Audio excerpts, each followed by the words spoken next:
Nabi salam alaika, Ya Rasul salam alaika, Ya Habib salam alaika, Shalawatullah alaika.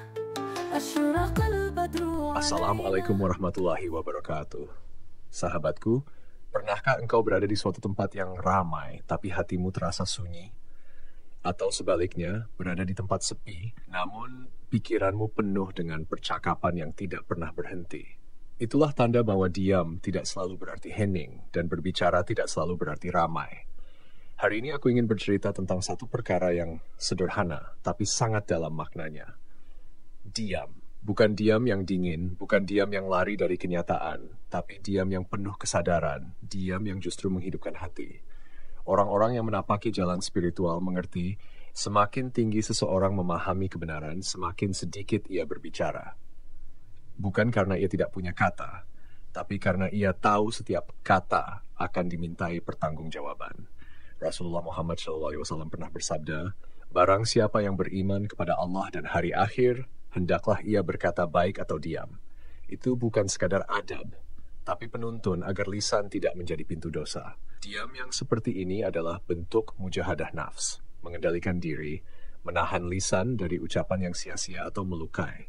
Misalnya, saat seseorang difitnah di tempat kerja, ia tahu ia bisa membalas, ia tahu ia mampu mematahkan tuduhan, tapi ia memilih diam untuk menjaga hatinya dari kemarahan. Diamnya bukan pasif, melainkan ia sedang mengendalikan gejolak di dalam dada, menunggu saat yang tepat untuk bertindak dengan bijak. Diam juga membuka pintu perenungan. Dalam keheningan, hati lebih mudah mendengar bisikan ilahi, bukan bisikan ego. Pernahkah engkau duduk sendiri, lalu tiba-tiba teringat kesalahan masa lalu yang membuat matamu panas? Itulah salah satu bentuk teguran lembut dari Allah. Saat kita mau berdiam sejenak, pintu itu terbuka. Para sufi menyebutnya sebagai saat di mana Allah menyapa tanpa kata.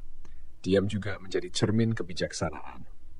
Imam Syafi'i rahimahullah pernah berkata, "Jika seseorang ingin berbicara, hendaklah ia berpikir dahulu. Jika ucapannya adalah kebaikan, maka ucapkanlah. Jika tidak, maka diam adalah lebih baik." Bayangkan saat ada teman yang bercerita buruk tentang orang lain, dan kita memilih untuk tidak menanggapi. Mungkin bagi mereka kita terlihat acuh, padahal kita sedang melindungi hati dari gibah yang akan kita sesali kelak. Dalam pandangan Islam, diam punya kedudukan di 3 pilar: Islam, iman, dan ihsan. Di tingkat Islam, diam adalah pelindung dari dosa lisan. Quran Surat Qaf ayat 18 mengingatkan, "Tiada satu ucapan pun yang diucapkannya, melainkan ada di dekatnya malaikat pengawas yang selalu siap mencatat." Ini berarti setiap kata adalah catatan yang kelak kita baca di hadapan Allah. Pada tingkat iman, diam menjadi cerminan rasa takut kepada Allah. Orang yang beriman tahu bahwa Allah Maha mendengar, sehingga ia menjaga setiap kata agar tidak mencelakakannya di akhirat. Rasulullah pernah mengingatkan bahwa satu kalimat yang dianggap sepele bisa mengangkat derajat di sisi Allah, dan satu kalimat lain bisa menjatuhkan ke dalam neraka. Sedangkan dalam ihsan, diam adalah tanda kehadiran hati di hadapan Allah. Orang yang mencapai makam ini sadar ia berada dalam pengawasannya setiap waktu.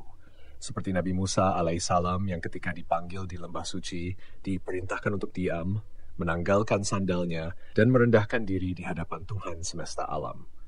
Diam di sini adalah kepatuhan total. Sahabatku, kadang kita tidak sadar bahwa Allah menuntun kita melalui kejadian sehari-hari. Seperti ketika engkau ingin membalas pesan dengan marah, lalu tiba-tiba listrik padam dan pesan itu tertunda. Itulah mungkin cara Allah menahan lisanmu. Atau ketika engkau berencana membicarakan keburukan seseorang, lalu orang itu muncul di depan mata, seolah Allah sedang berkata, "Tahanlah, aku mendengar." Atau saat engkau ingin menegur anak dengan keras, tapi melihat wajahnya yang polos membuat hatimu luluh, itulah Allah mengajarimu kelembutan. Diam yang kita bicarakan ini bukan diam kosong, tapi diam yang dipenuhi zikir dan kesadaran. Diam yang membuat kita mendengar dengan telinga batin, bukan hanya telinga kepala. Diam yang mengantarkan kita pada satu pengakuan murni, tiada Tuhan selain Allah, dan Muhammad adalah utusan Allah. Maka mari kita latih diri untuk berdiam di hadapan Allah, bukan hanya dengan lisan, tapi juga dengan hati dan pikiran. Karena dalam diam itulah kita bisa mendengar suara yang paling jujur, suara jiwa yang merindu Rabb-Nya. Dan disinilah kita kembali menemukan jalan sederhana namun dalam. bahwa diam bukan sekadar berhenti berbicara, tetapi memelihara hati dari gaduhnya pikiran dan mengisi ruang batin dengan cahaya dari Allah. Orang-orang yang menapaki jalan spiritual mengerti, semakin tinggi seseorang memahami kebenaran, semakin sedikit ia berbicara. Bukan karena ia tidak punya kata, tapi karena ia tahu setiap kata akan dimintai pertanggungjawaban. Selain itu, ia menyadari semakin banyak bicara, semakin terbuka peluang untuk mengungkap kemunafikan dirinya sendiri. Dan itulah yang paling ia takuti. Maka bagaimana kita melatihnya? Salah satu pintunya adalah tafakur. Duduk sejenak dalam kesadaran, mengamati nafas sebagai tanda kehidupan yang berasal darinya, lalu menghadirkan hati untuk kembali. Tidak perlu terburu-buru menyingkirkan pikiran, cukup biarkan ia lewat, sambil hati tetap mengucap astagfirullah dengan lembut. Kemudian, istighfar yang sadar bukan hanya di lisan, tapi di hati. Rasakan benar bahwa kita lemah, penuh kekurangan, dan hanya Allah yang menutup pipinya. Istighfar yang sejati akan mengikis kesombongan halus, membuat hati lebih ringan, dan mendekatkan kita pada rasa syukur. Lalu, mengurangi ucapan yang tidak bermanfaat. Ini latihan harian yang mungkin terlihat sepele, tetapi dampaknya besar. Mulailah dengan menahan komentar atau tanggapan yang hanya muncul karena ego ingin membenarkan diri. Diamkan sejenak, tarik nafas, lalu pilih ucapan yang lebih mendekatkan pada kebaikan. Selanjutnya, menghadirkan zikir dalam gerak. Saat bekerja, berjalan, atau bahkan makan, latihlah hati untuk terus mengingat Allah. Ini membuat diam menjadi hidup, karena meski bibir tak banyak bicara, hati tetap berinteraksi dengan Sang Pencipta. Akhirnya kita akan memahami bahwa diam yang sejati adalah diam yang penuh isi, diam yang membuat jiwa jernih, dan gerak yang dipandu oleh cahaya kenabian, lahir dan batin. Sahabatku, apa yang kusampaikan ini bukanlah karena aku sudah mampu sepenuhnya menjalankannya. Aku hanya menyampaikan, dan hanya tertaut-taut pada satu harapan kepada Allah Subhanahu wa Ta'ala, agar Dia senantiasa menganugerahkan cahayanya di setiap tarikan nafas kita, setiap detik yang kita jalani, hingga hidup ini selalu berada dalam naungan kasih-Nya. Aku hanyalah seorang fakir, penuh kekurangan, berlumuran dosa, berbalut kemunafikan dan kebohongan.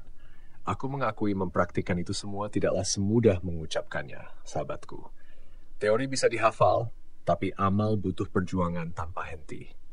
Namun meski langkah terasa berat, kita tetap melangkah, karena kita tidak mencari kesempurnaan diri, melainkan keridhaan Allah yang akan memandang kita dengan kasih, meski kita datang penuh cela. Maka mari kita memohon. Ya Allah, terangilah hati kami dengan cahaya-Mu, jauhkan lisan kami dari ucapan yang sia-sia, penuhi jiwa kami dengan zikir yang hidup, ampuni segala dosa kami yang tampak maupun yang tersembunyi, tutupi aib-aib kami dari pandangan manusia, dan wafatkan kami dalam keadaan Engkau ridha kepada kami. Kepadamu, ya Allah, melalui kekasih-Mu yang mulia, yang menjadi jembatan ketersambungan cahaya ini, kami memohon agar Engkau menempatkan kami dalam kebersamaan-Mu dengan para nabi-Mu, para sahabat, para wali-Mu, dan seluruh hamba yang senantiasa berjalan dalam bimbingan-Mu yang penuh rahmat. Jadikanlah setiap hembusan nafas kami sebagai bukti cinta kepadamu, dan setiap langkah kami sebagai jalan kembali menuju-Mu. Ampunilah kami, ya Allah, si fakir yang penuh cela ini, dan jangan Engkau biarkan kami terlepas dari genggaman kasih-Mu, walau sekejap mata pun. Amin, ya Rabbal Alamin. Wassalamualaikum warahmatullahi wabarakatuh.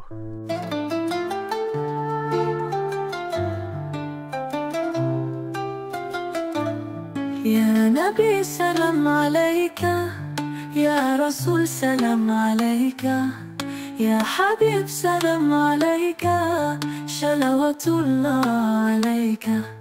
أشرق البدر علينا فاحتفت منه البدور مثل حسنك ما رأينا قط يا وحش السرور أنت شمس أنت بدر أنت نور فوق نوري أنت إكسر وغالي أنت مشبح الشدور يا نبيبي يا محمد يا أرس الخافقين يا مؤيد يا ممجد يا إمام القبلتين